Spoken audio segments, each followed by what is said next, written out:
था कि कोर्ट न्याय करेगा और उन्हें न्याय मिलेगा। हमें उम्मीद है कि आने वाले समय में एक भी झूठा मुकदमा या इस तरह का सरकार जो लगातार भारतीय जनता पार्टी की और वहाँ का विधायक, खासकर जो रामपुर का विधायक, वो भारतीय जनता पार्टी के लोग मिलकर के और एक ऐसा अधिकारी जिसको एक्सटेंशन पे एक्सटेंशन पे एक्सटेंशन पे एक्सटेंशन पे एक्सटेंशन कम बोला है मैंने, लगातार मिला है, वो अन्याय नहीं करेंगे।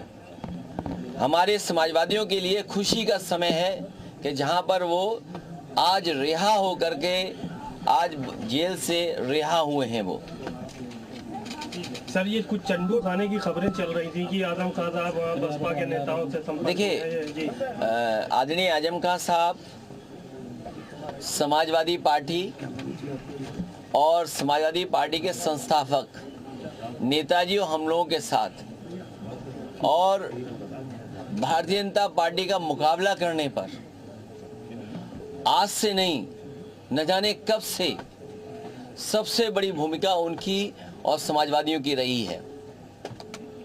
और आज तो इतना खुशी का ये भी समय है कि जब आज मैं इन लोगों से मिल रहा हूँ, जहाँ एक पुरानी जगह पहुँचे वहीं पर उन्हें भी आज ही न्याय मिला है।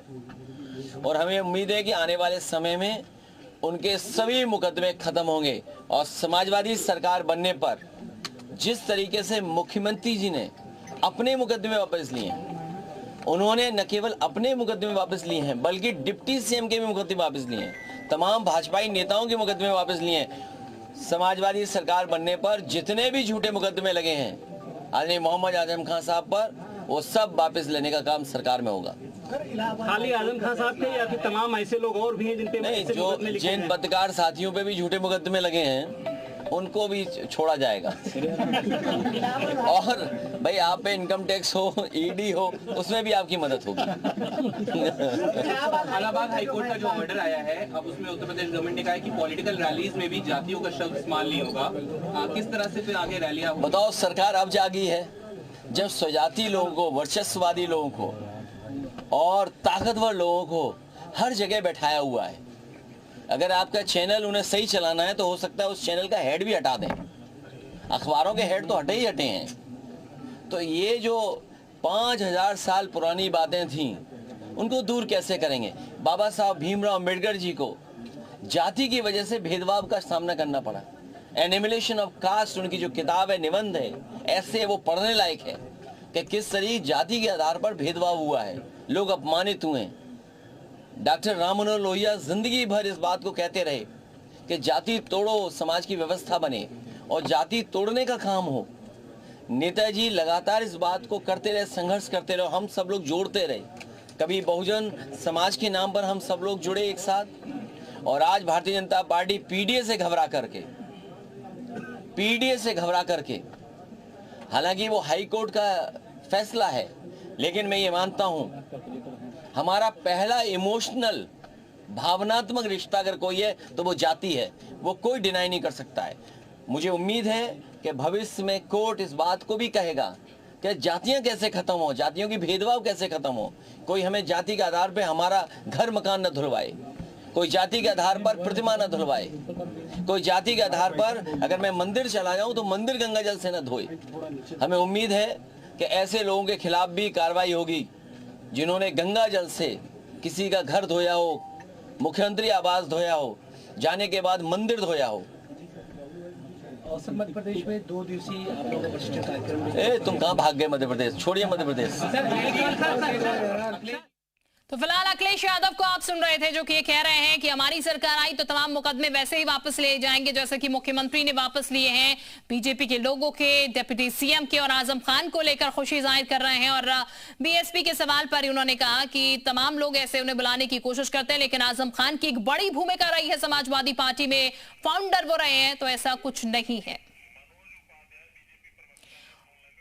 और मनोज उपाध्याय बीजेपी प्रवक्ता इस वक्त हमारे साथ जुड़ चुके हैं। बहुत स्वागत सर आपका।